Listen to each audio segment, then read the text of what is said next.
उद्या 25 जुलै 2026 वार शनिवार आषाढी एकादशी. या दिवशी गाईला ही एक वस्तू खाऊ घाला. विश्वास ठेवा, या दिवशी हे केल्याने घरामध्ये सुख, समृद्धी आणि शनिदेवांची कृपा नक्की येते. संपूर्ण व्हिडिओ शेवटपर्यंत नक्की पहा, कारण मी तुम्हाला सांगणार आहे ती वस्तू कोणती, ती कशी द्यायची आणि यामागचं शास्त्र काय आहे.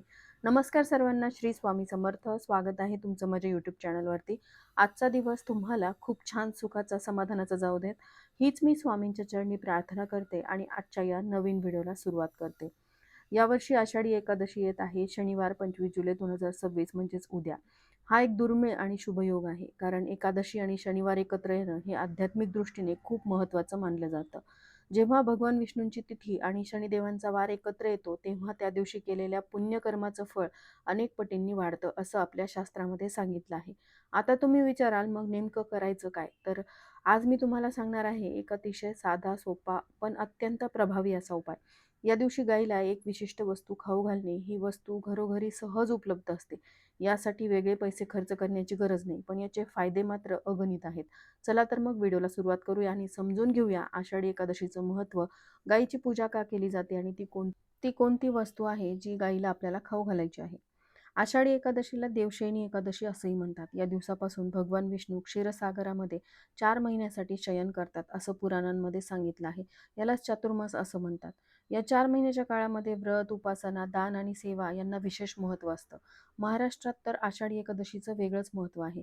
लाखो वारकरी पंढरपूरला विठ्ठलाच्या दर्शनासाठी पायी वारी करत जातात. ज्ञानोबा माऊली तुकारामचा गजर करत टाळ मृदुंगाच्या तालावर भक्तिभावाने भरलेली ही वारी संपूर्ण महाराष्ट्राला एकत्र आणते. या दिवशी उपवास करणं, विठ्ठलाचे दर्शन घेणं आणि दान पुण्य करणं याला विशेष पुण्यफळ मिळतं, असं मानलं जातं. आणि यंदा हा दिवस शनिवारी येत असल्याने याचं महत्त्व आणखीनच वाढतं. शनिवार हा शनिदेवांचा दिवस मानला जातो. शनिदेव न्यायाचे देवता आहेत. ते प्रत्येकाला त्याच्या कर्मानुसार फळ देतात. जेव्हा एकादशीसारखी पवित्र तिथी शनिवारी येते, तेव्हा त्या दिवशी केलेलं दान, सेवा आणि पुण्यकर्म शनिदेवांची कृपा मिळवून देण्यास मदत करतं, अशी श्रद्धा आहे. आपल्या भारतीय संस्कृतीमध्ये गाईला गोमाता म्हणून संबोधलं जातं. असं मानलं जातं की गायीमध्ये 33 कोटी देवी देवतांचा वास असतो.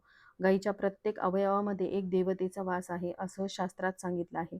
तिच्या शिंगामध्ये ब्रह्मा, विष्णू, महेश, तिच्या डोळ्यांमध्ये सूर्य, चंद्र आणि तिच्या शेपटीमध्ये विविध देवी देवता वास करतात, असं मानलं जातं.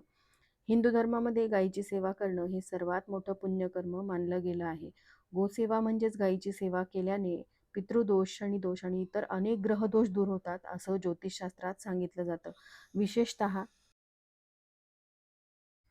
विशेषतः शनिदेवांना प्रसन्न करण्यासाठी गोसेवा हा सर्वात प्रभावी उपाय मानला जातो, कारण शनिदेव स्वतः गायीच्या रक्षणासाठी ओळखले जातात. म्हणूनच जेव्हा एकादशी आणि शनिवार एकत्र येतात, तेव्हा गायीची सेवा करणं, तिला खाऊ घालणं याला अनन्यसाधारण महत्त्व प्राप्त होतं. हा उपाय केल्याने नेमके कोणकोणते फायदे होतात? तर गायीची सेवा केल्याने घरामध्ये लक्ष्मीचा वास होतो, असं मानलं जातं. आर्थिक अडचणी हळूहळू कमी होतात, उत्पन्नाचे नवीन मार्ग खुले होतात. ज्यांच्या कुंडलीमध्ये शनीची 7.5 ढैया किंवा शनीची महादशा सुरू आहे, त्यांच्यासाठी हा उपाय विशेष फलदायी मानला जातो. शनिवारी गायीची सेवा केल्याने शनिदेवांची कृपा मिळते आणि त्रास कमी होतो. घरातील वादविवाद कमी होऊन एकोपा वाढतो. कुटुंबातील सदस्यांमध्ये प्रेम आणि आदर वाढतो, असं मानलं जातं.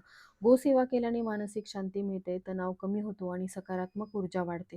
पूर्वजांच्या आत्म्यांना शांती मिळावी यासाठी ही गोसेवा हा एक उत्तम उपाय मानला जातो. पितृदोषामुळे येणाऱ्या अडचणी कमी होतात, असा समज आहे. ज्यांना संततीबाबत काही अडचणी येत असतील, त्यांच्यासाठी ही गोसेवा हा एक श्रद्धेचा आणि पारंपरिक उपाय मानला जातो. हा उपाय सांगण्याआधी याची एक कथा मी तुमच्यासोबत शेअर करते. एका गावामध्ये एक गरीब शेतकरी राहत होता. त्याच्याकडे फार काही नव्हतं, पण त्याच्याकडे एक गाय होती. तो रोज स्वतः उपाशी राहून आपल्या गायीला आधी खाऊ घालत असे. एके दिवशी आषाढी एकादशी आली आणि तो दिवस होता शनिवारचा. शेतकऱ्याने आपल्याकडे जे काही थोडं गव्हाचं पीठ आणि गूळ होतं, ते घेऊन गायीसाठी चपाती बनवली आणि प्रेमाने तिला खाऊ घातली. काही दिवसातच त्या शेतकऱ्याच्या शेतामध्ये अनपेक्षितपणे चांगलं पीक आलं. त्याच्या घरातील अडचणी हळूहळू कमी होऊ लागल्या. गावकरी म्हणत, याच्या घरात लक्ष्मी अशी का बरं आली? पण शेतकऱ्याला माहिती होतं, त्याने कधीही आपल्या गायीची सेवा करण्यात कमी पडू दिली नाही आणि तीच सेवा त्याच्या आयुष्यामध्ये बदल जो आहे तो घडवत गेली. या गोष्टीतून आपल्याला हेच शिकायला मिळतं, मोठ्या देणग्या किंवा मोठे उपाय नेहमी गरजेचे नसतात, तर मनापासून केलेली एक छोटी सेवा सुद्धा मोठे बदल घडवू शकते. आजच्या धावपळीच्या जीवनामध्ये आपण अनेकदा निसर्ग आणि प्राण्यांपासून दूर जात चाललो आहोत. गाय ही एक केवळ प्राणी नाही, तर ती आपल्या संस्कृतीचा आणि आपल्या शेतीचा आणि आपल्या जीवनशैलीचा अविभाज्य भाग आहे. गाईचं दूध, तूप, शेण आणि गोमूत्र याचा उपयोग आयुर्वेदामध्ये आणि दैनंदिन जीवनामध्ये अनेक प्रकारे केला जातो. गोसेवा करणं म्हणजे केवळ धार्मिक कर्मकांड नाही, तर ती एक जबाबदारी आहे. निसर्गाप्रती, प्राण्याप्रती आणि आपल्या परंपरेप्रती. आजकाल अनेक गायी रस्त्यावर भटकताना दिसतात. त्यांना पुरेसं अन्न मिळत नाही. अशा वेळी जर आपण थोडा वेळ काढून थोडं अन्न घेऊन त्यांची सेवा केली, तर केवळ धार्मिक पुण्यच नाही, तर एक मानवी कर्तव्य आपण पार पाडू शकतो. तर आता हा उपाय करण्याआधी म्हणजेच एकादशीच्या दिवशी सकाळी लवकर उठायचं आहे. उठल्यानंतर घराची स्वच्छता करायची. या दिवशी शक्य झालं तर ब्रह्ममुहूर्तावरती तुम्ही विठ्ठल रुक्मिणीची पूजा करा. शक्य असल्यास मंदिरामध्ये जाऊन दर्शन घ्या किंवा घरातच पांडुरंगाची भक्तिभावाने पूजा करा. शास्त्रानुसार सांगितलेल्या पद्धतीने उपवास करा. उपवास केल्याने शरीर आणि मन दोन्ही शुद्ध होतं असं मानलं जातं.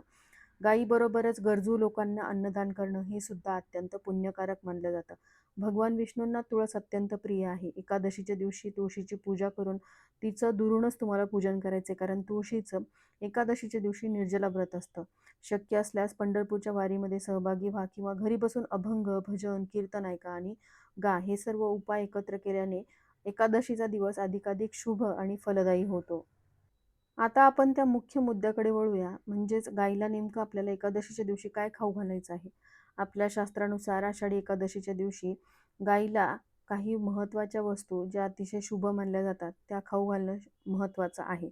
आता तुम्ही म्हणाल की एकादशीच्या दिवशी सर्व देवी देवतांचं व्रत असतं, मग गाईला आपण अन्न देऊ शकतो का? तर नक्कीच देऊ शकतो, कारण गाईचा जो अन्नाचा भाग आहे तो म्हणजे चारा. जर चारा गाई खात असेल तर नक्कीच आपण अन्न देखील एकादशीच्या दिवशी खाऊ घालू शकतो. पण तुम्हाला जर हे पटत नसेल तर तुम्ही या दिवशी थोडासा गूळ आणि सोबतच पिवळ्या रंगाची केळी जी भगवान विठ्ठलाला अत्यंत प्रिय आहे ती तुम्ही खाऊ घालू शकता.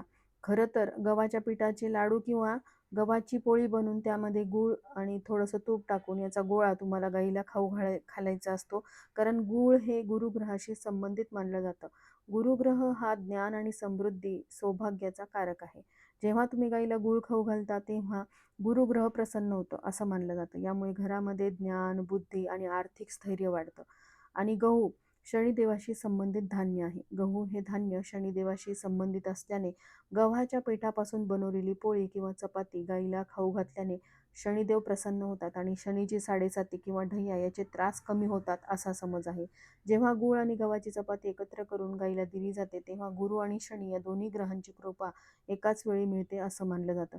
आणि लक्षात ठेवा, उद्या शनिवार आणि एकादशी एकत्र आलेली आहे, त्यामुळे हा उपाय विशेष फलदायी ठरणार आहे. तर कशी बनवायची? तर ताज्या गव्हाच्या पिठाची छोटीशी चपाती बनवा. त्यावरती थोडासा गूळ आणि तूप लावा. ही चपाती गाईला स्वतःच्या हाताने प्रेमाने खाऊ घाला. शक्य असल्यास चपाती वाटीच्या आकारामध्ये लहान लहान तुकडे करून द्या, म्हणजेच गाईला खाणं सोपं होईल. गाईला खाऊ घालताना मनामध्ये कोणतीही एक इच्छा धरा किंवा तिचं आरोग्य आणि कल्याण चिंता आणि श्रद्धेने अन्न द्या. जर तुमच्या घराजवळ गाय उपलब्ध नसेल तर तुम्ही जवळच्या गोशाळेमध्ये जाऊन हा उपाय करू शकता. आजकाल अनेक शहरांमध्ये गोशाळा असतात, तिथे तुम्ही हे सहज करू शकता. गाईला खाऊ घालताना एक मंत्र तुम्हाला म्हणायचा आहे, गावो विश्वस्य मातरः, म्हणजेच गाय ही संपूर्ण विश्वाची माता आहे. तसंच तुम्ही ओम नमो भगवते वासुदेवाय नमः हा मंत्र म्हणत गाईला अन्न देऊ शकता, कारण एकादशीचा दिवस हा भगवान विष्णूंशी संबंधित आहे. गाईला खाऊ घालण्यापूर्वी तिला हळुवारपणे स्पर्श करा, तिच्या डोक्यावरून हात फिरवा आणि मनात तिच्याबद्दल कृतज्ञता व्यक्त करा. लक्षात ठेवा, हा उपाय फक्त एक कर्मकांड नाही, यामागे खरी भावना आणि प्रेम असणं महत्त्वाचं आहे. जर मनात खरी श्रद्धा आणि करुणा असेल तरच याचं खरं फळ मिळतं. हा उपाय करताना कोणत्या गोष्टीची काळजी घेणं गरजेचं आहे? गाईला अन्न देताना मनामध्ये शुद्ध भाव ठेवा. शक्य असल्यास सकाळी सूर्योदयानंतर हा उपाय करा. गाईला दिलेलं अन्न ताजं आणि स्वच्छ असावं. फक्त एकादशीच्याच दिवशी नाही, तर शक्य झाल्यास नियमितपणे गोसेवा करण्याचा प्रयत्न करा.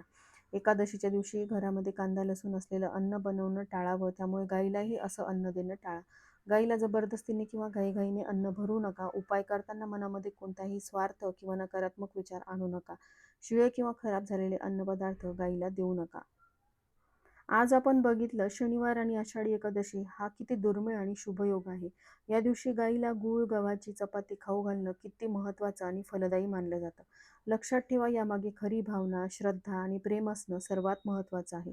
केवळ कर्मकांड म्हणून नाही, तर मनापासून केलेली सेवाच खरं फळ देते. आजच हा उपाय तुम्ही करण्याचं ठरवा. तुमचा अनुभव जो आहे तो मला कमेंट सेक्शनमध्ये नक्की सांगा आणि हा व्हिडिओ तुम्हाला आवडला असेल तर व्हिडिओला लाईक करा. आपल्या मित्रपरिवारासोबत शेअर करा. चॅनलला सबस्क्राईब करून बेल आयकॉन प्रेस करा. त्याचबरोबर हाईप बटनलाही प्रेस करा, जेणेकरून हा उपयुक्त व्हिडिओ तुम्हाला वेळेवर मिळत राहील आणि जास्तीत जास्त लोकांपर्यंत हा व्हिडिओ पोहोचेल.